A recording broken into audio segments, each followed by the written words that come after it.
সংসারে সকলের মনে বাসনা থাকে তারা যেন ধন অর্জন করতে পারেন। সবাই তার জন্য চেষ্টাও করেন।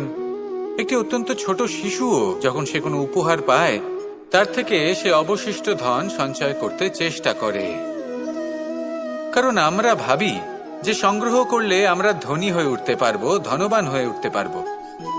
এবার এটাই কিন্তু গুণের ক্ষেত্রেও প্রযোজ্য।